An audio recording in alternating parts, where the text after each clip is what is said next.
How is a human being, an image bearer of God, illegal? We live together, we work together, our children go to school together.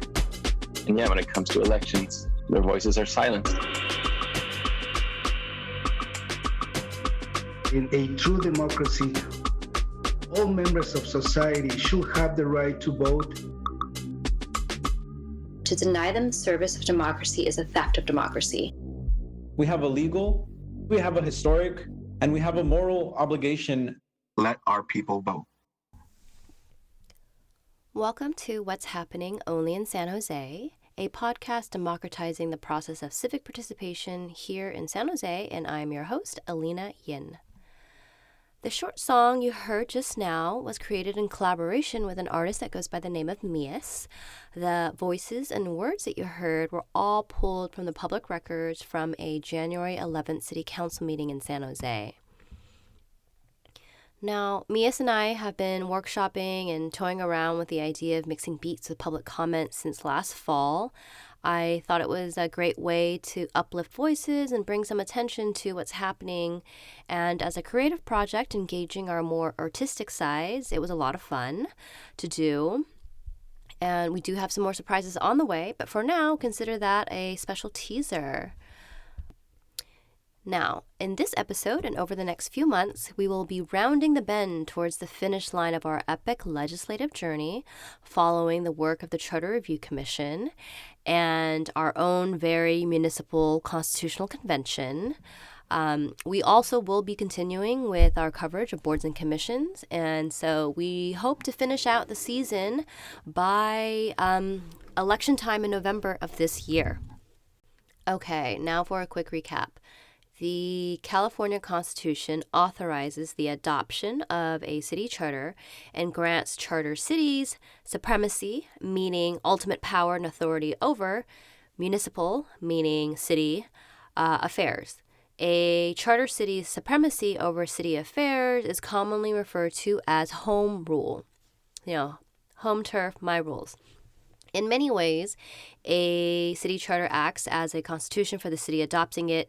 It is the supreme law of the city with the force and effect of state law, and it can only be adopted, amended, or repealed by the majority of city voters.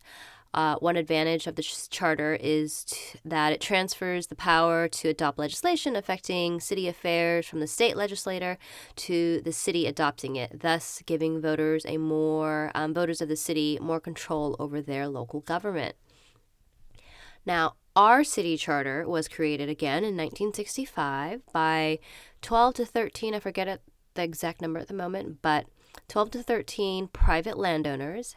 And the last time it was revised by a commission of residents and with community engagement and all was in 1986. However, it's not the only way that a charter can be amended. It can be amended by the vote of majority vote of council or by petition. And it actually, gets changed every 2 years pretty much if you look at the legislative history in the back of the charter. So again, this is the first time in 36 years that we've had our charter reviewed by residents, a pretty big deal in my opinion, and the people are dreaming big. We've got expanding the right to vote, policy recommendations for housing, climate action, vote choice ranking, and so much more that we will be breaking down for you in the next coming weeks. We might not be able to cover it all, but here is our city clerk, Tony Tabor, also a clip from the January 11th City Council meeting to recap the dreams that we have on deck. So the commission was tasked with examining the current governance structure as well as a governance structure consistent with the mayor-council government structure found in other cities in the United States, in which the mayor has executive authority and the council has legislative authority. Research and solicit community input on strong mayor and other potential charter reforms to improve and update the city's governance structure, including the direction to align mayoral executive authority with residents and local business reasonable expectations for responsive and accountable democratic governance in a major U.S. city. Evaluate whether the mayor elected in 2022 should serve a 2 or 6 year term to transition the mayoral election to the presidential election in 2024 or 2028. evaluate transition of the election cycle for odd number districts to align with the presidential election cycle and the even number districts with the gubernatorial election cycle, and to consider additional measures and potential charter amendments as needed that will improve accountability, representation, and inclusion at City Hall. The 5 recommendations were broken into 3 focus areas, with governance structure covering the first 2 items, timing of elections covering the second 2, and a third focus on the additional measures to improve accountability, representation, and inclusion. Now I'm going to briefly just go over the main recommendations. One is to maintain the council manager government structure and to allow the council members to make nominations for city manager. To appoint a regular charter review commission every 10 years. They're recommending to begin in 2028, and then every 10 years after that to have a charter review commission to review the charter, make sure it's up to date. One was recommendation 3 is to expand the number of council districts from 10 to 14 to bring the ratio of residents more in line with what they were in 1978. Recommendation 4 is to move the mayoral election from gubernatorial to presidential election years, with the first term being a 2-year term, and then the next term being a 4-year term, and to allow the person who got the 2-year term to run for re-election twice, potentially serving a total of 10 years as mayor if they are re-elected both times after their 2-year term. To consolidate, ranked choice voting is recommendation 5. I know the city council has discussed this before, but I think only Mayor Liccardo was part of those discussions. So ranked choice voting would remove the primary and general elections, and you would vote ranking all of your candidates, and then in a series of runoffs until one candidate receives the majority of votes. Recommendation 6 is to elevate the BFCPP, the Board of Fair Campaign and Political Practices, from a code commission to a charter commission.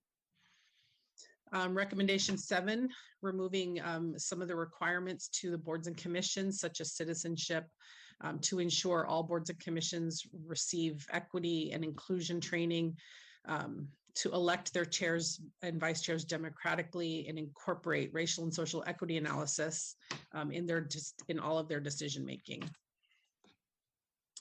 Recommendation 8 is to formally include a native land acknowledgement of the Muwekmi Ohlone tribe. And then 9 is to reduce gender language to be more gender inclusive. The report has examples of that. Recommendation 10, to create a police commission to the charter that conducts regular public hearings on the police department policies, rules, practices, and customs. And the police commission shall have subpoena authority. And this was a long one, so it took up a couple of slides. Convert the IPA to the Independent Investigations Department with subpoena authority, and create an Office of an Inspector General, and who will assist the Police Oversight Commission in conducting reviews of the police department. 11 is to include a statement of values that defines social equity, inclusion, racial, and social justice, to outline the objectives of those values, and to conduct an equity assessment for the annual budgets. And 12 is to ensure that San Jose residents are included in the benefits of city services and have the benefit of equal access to city services. And 13 is to ensure that there's department-wide performance audits for all departments on a regular basis. 14 is to create a climate action commission. 15 is the housing, 15 and 16 are the housing items. Explore policies that will prioritize establishing and continuing to support a community opportunity to purchase program, and explore new policies to support the purchase of affordable housing by low-income San Jose residents. Recommendation 17 is to alter appointments to the Smart City Advisory Board with the goal of strengthening community input. Back to council.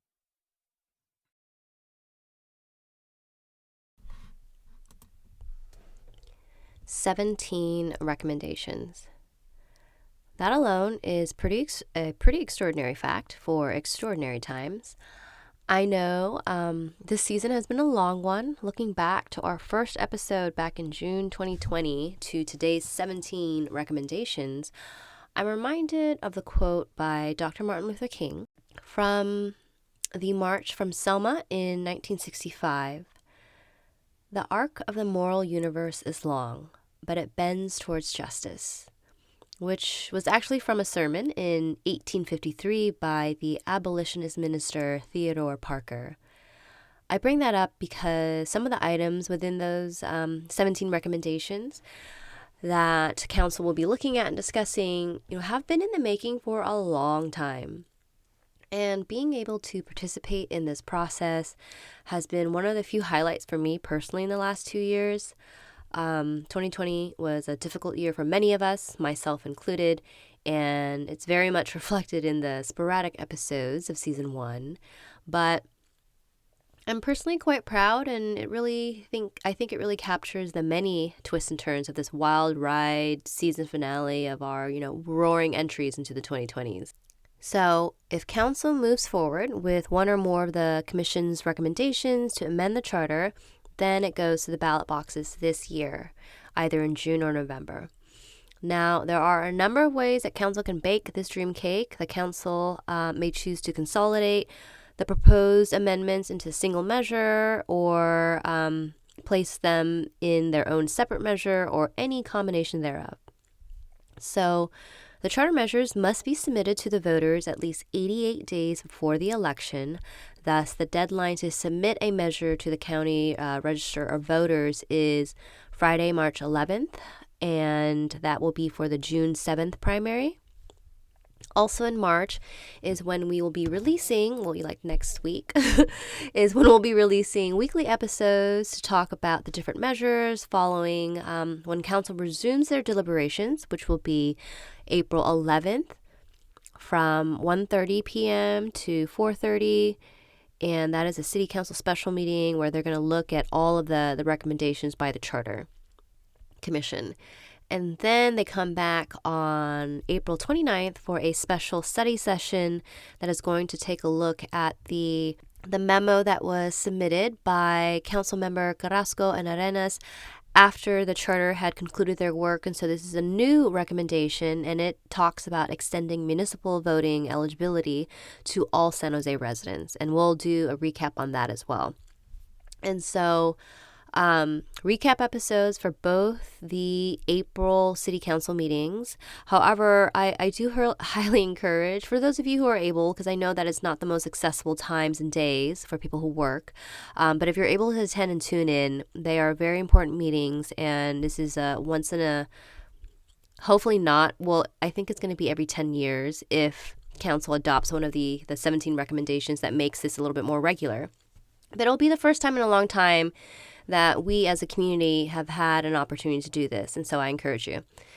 Then we have the June 7th primary, and we'll spend the rest of summer finishing out our boards and commissions with our final episode shortly after the November 8th election, and maybe a little season 2 sneak peek. All right, and that is all that I have for you for this episode, so until next time.